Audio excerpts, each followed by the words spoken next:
It's take 6 or the last one, I guess. All I know in life is that on some level, love is about seeing and being seen. And I think that on a societal level, in some way, this expresses itself in recognition and gratitude for those people that see us through when we're born, when we're sick, when we're dying. I'm thinking of the care workers, I'm thinking of the nurses, I'm thinking of the doctors.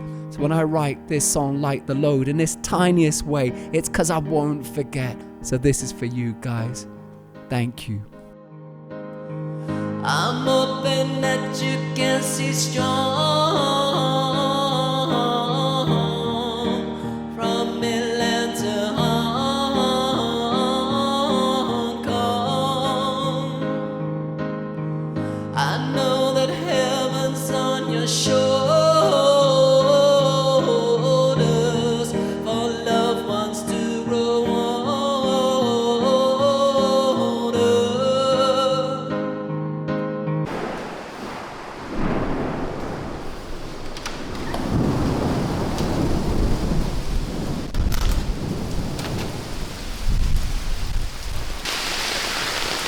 You know, these moments during the pandemic where society seemed to have some type of collective breakthrough. And it was like after these years of all this profound division and anger, it's almost like we could remember what it was to be alive again for a short time. You know what the miracle is. And the thing that actually provoked this was this absolute extraordinary effort by all the medical professionals, all the nurses and all the doctors, and who day after day just went out to work and, you know, faced this invisible, microscopic devil, and who inspired everyone to remember what life was once again. I think of suffering herself, weeping in her exile, not for her own banishment, but because she knows what she must reap upon her return. In my own chosen cell, I turn pages, I write fractured meanings upon the wall, investigations of the damned. Briefly, the muffled air is spliced by claps. Rather than join, tonight I listen. How long will it echo, this manifestation of human empathy? It reverberates around white wards where uncaped heroes negotiate with microscopic terrors. The hospital graphs have awakened the heart. Oh, the chorus is mighty. I want to consecrate this moment because I know soon comes the great forgetting. I wish only one thing, that I could lighten the load. And with that, I join the choir. Not with my claps, but with my song.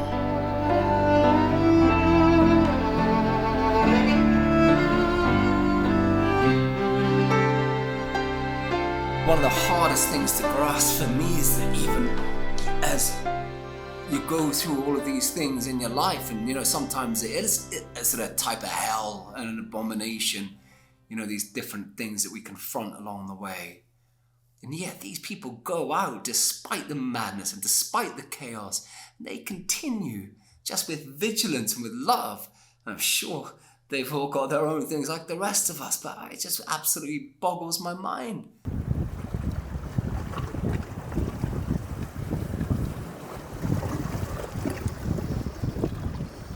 Hast du den Stuhl rausgebracht? Nochmal? Hast du den Stuhl? Nein, es ist ein Fisherman, er lebt dort, ja genau. One of the things over the last years, just with having this time of much isolation, both during the pandemic, but then also kind of stepping out into the world, it was just to take the decision to try and get under the current of things.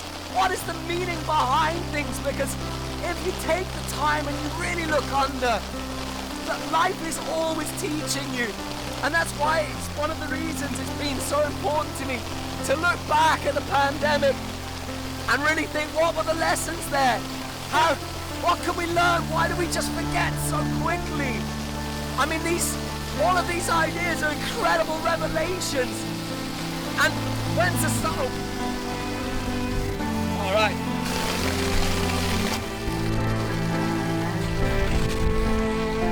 We are born naked, and it's like if there's not enough time to dance and to just get out under the cover of this dome of the great carnival above us.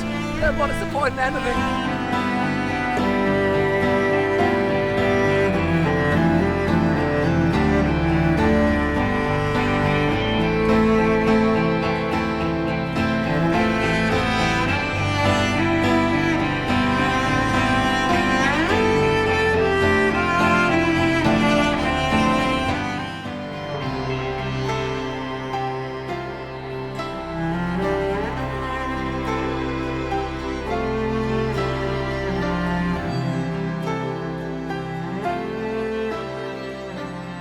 You are rejuvenated by an act of love when you are going through the darkness. You know, that doesn't matter whether it's reaching out because you're going through a metaphorical darkness or whether you're going through a physical darkness. And, you know, this is the one certainty in life, is that we do suffer, that we will suffer. And for me, that there's such a sort of meditation just in the way that over this short time we came around and we almost recognized this basic condition that we were all part of. There are people out there going and confronting the devil in microscopic detail every single day. And that is courage, and that is beauty, and that cannot and should not and will not be forgotten. So damn, can we not just take a moment once again to say thank you?